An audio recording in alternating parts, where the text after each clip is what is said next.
Halo teman-temanku, selamat malam teman-temanku. Hari ini saya mau sharing refleksiku hari Senin 27 April 2020. Diambil dari kisah para rasul bab 6, ayat 8 sampai dengan 15, dari Mazmur 119, ayat 23 sampai dengan 24, 26 sampai dengan 27, 29 sampai dengan 30, dengan referennya 1b, dan Yohanes bab 6, ayat 22 sampai dengan 29, dan bait pengantar Injil dari Matius bab 4, ayat 4ab. Topiknya ialah evaluasi dan buat penyesuaian. Evaluasi dan buat penyesuaian. Orang-orang itu bersoal jawab dengan Stefanus, tetapi mereka tidak sanggup melawan hikmatnya dan roh yang mendorong dia berbicara. Nah, ini luar biasa karena Santo Stefanus ini betul-betul dekat dengan Tuhan Yesus, betul-betul setiap hari dia evaluasi, ya, setiap hari dia berdoa kepada Tuhan, dan dia mewartakan kabar baik Tuhan, bertobatlah dan percayalah kepada Injil. Dan banyak yang menolak dia, bahkan dia dirajam, menjadi martir pertama. Dan saya membaca buku juga, di buku Orang Kudus Sepanjang Tahun. Nah, ini Pesta Santo Petrus Canisius. Santo Petrus Canisius ini juga memiliki sifatnya seperti Santo Stefanus. Dia lahir di Belanda tahun abad ke 1500-an. Beliau ini cerdas, umur 19 tahun dia udah gelarnya luar biasa ya. Bahkan dipakai oleh gereja untuk sebagai teolog, asisten teolog untuk kardinal, ya, teolog pribadinya kardinal di sana, ya, di kepausan. Pokoknya luar biasa. Dan beliau ini almarhum ya, selalu menanggapi juga pada waktu ada buku terbitan orang-orang Protestan. Bahkan dia mendirikan universitas, sekolah-sekolah, ya, kolose-kolose yang disebut ya. Makanya di sini di Indonesia Kolose Canisius. Dan dia menulis buku katekismus ya, kamus pengajaran inti iman Katolik yang dipakai sampai berabad-abad di Eropa. Luar biasa sekali. Dan itulah karena selalu dia dekat dengan Tuhan Yesus. Seperti Santo Stefanus. Selalu belajar.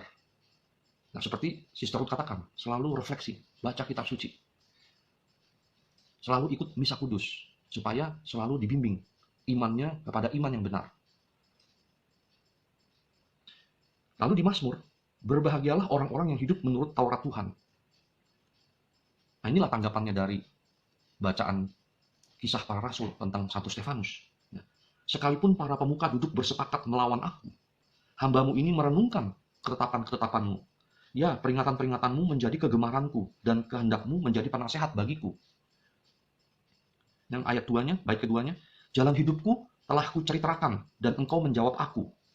Ajarkanlah ketetapan-ketetapanmu kepadaku, buatlah aku mengerti petunjuk titah-titahmu, supaya aku merenungkan perbuatan-perbuatanmu yang ajaib. Dan bait ketiganya, jauhkanlah jalan dusta dariku, dan karuniakanlah hukummu kepadaku. Aku telah memilih jalan kebenaran dan menempatkan hukum-hukummu di hadapanku. Jadi begitu kebiasaan-kebiasaan yang baik ini ya, selalu berrelasi terus dengan Tuhan. Berrelasi terus dengan Tuhan. Makanya Santo Stefanus dan Santo Petrus Canisius itu luar biasa sekali hidupnya. Dia sudah menerapkan apa yang Tuhan Yesus inginkan dalam bacaan Yohanes, Injil Yohanes. Bahkan di bait pengantar Injil dari Matius bab 4 ayat 4ab, manusia hidup bukan dari roti saja, tetapi dari setiap firman yang keluar dari mulut Allah. Di Injil dikatakan bekerjalah bukan untuk makanan yang akan dapat binasa, melainkan untuk makanan yang bertahan sampai kepada hidup yang kekal. Nah, tadi ikut misa kudus, live streaming oleh Monsinyur Antonius Subianto Bunyamin, OSC, ya, Uskup Bandung. Beliau katakan, makanya Yesus mengatakan bekerjalah bukan untuk makanan yang akan dapat binasa, melainkan untuk makanan yang bertahan sampai kepada hidup yang kekal. Yesus inginkan dari peristiwa hidup sekarang ini, hidupku, hidup teman-teman semua, apa yang menjadi prioritas, apa yang menjadi pentingnya. Yang pentingnya ialah Yesus inginkan selalu berrelasi dengan Tuhan. Seperti Monsinyur Antonius Bunyamin Subianto Bunyamin OSC katakan tadi. Saya dengarkan berkali-kali. Jadi, diajak untuk memprioritaskan Tuhan Yesus di dalam hidupku, di dalam hidup teman-teman, dan semuanya. Yang diutamakan itu. Nah, kenapa saya membuat topik evaluasi dan buat penyesuaian? Karena saya membaca buku Atomic Habits ini. Perubahan kecil yang memberikan hasil luar biasa. Cara mudah dan terbukti untuk membentuk kebiasaan baik dan menghilangkan kebiasaan buruk. Ya, Atomic Habits. Pengarangnya James Clear, ya, penerbit Gramedia tahun 2019. Di situ dikatakan, di halaman 276, meninjau ulang kebiasaan dan membuat penyesuaian. Dan ini persis sama yang diinginkan di dalam bacaan rohani hari ini, 27 April 2020. Di mana selalu intim dengan relasi dengan Tuhan.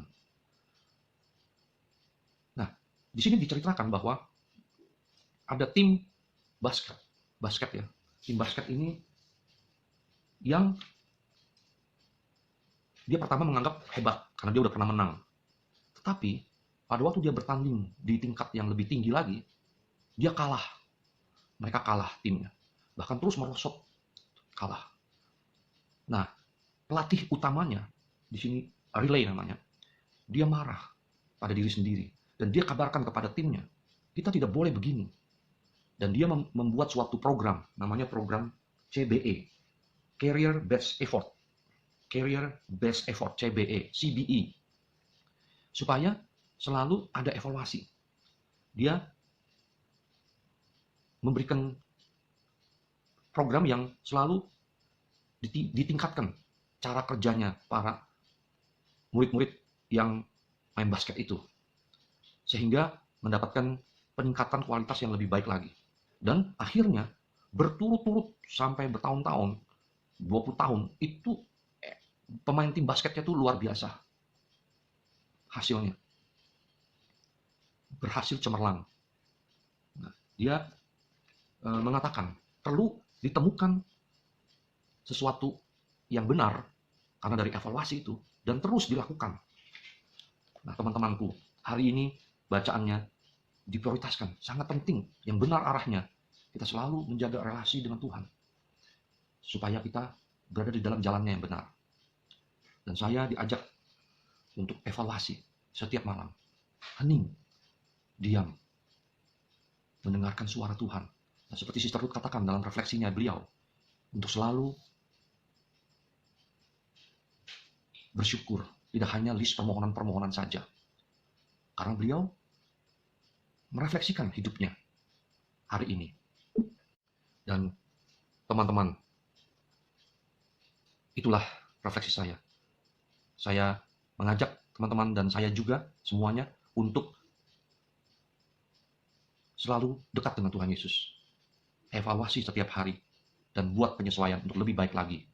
Oke teman-teman, semangat bekerja dengan penuh iman, penuh harapan dan cinta kasih yang berkobar-kobar. Bye, dari Willy Wibianto.